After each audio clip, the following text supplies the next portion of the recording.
Kiukweli, msema ukweli ni mpenzi wa Mungu. Mimi leo nilikuwa nataka niongee na kitu kimoja kwa ninyi wanawake. Wewe ni mwanamke, unakuta na mpenzi wako tu anakupenda vizuri sana, lakini cha ajabu unakuta na mshikaji tu ana mbele wala nyuma. Sijasema kwamba kuna wanaume ambao wana mbele na nyuma, hamna.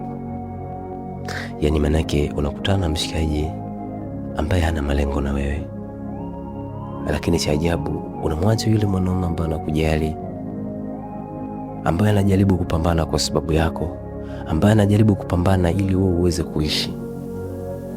Lakini cha ajabu unamfuata yule mwanaume ambaye kabisa hana malengo na wewe. Sasa nilikuwa nataka kuwasanua kitu leo.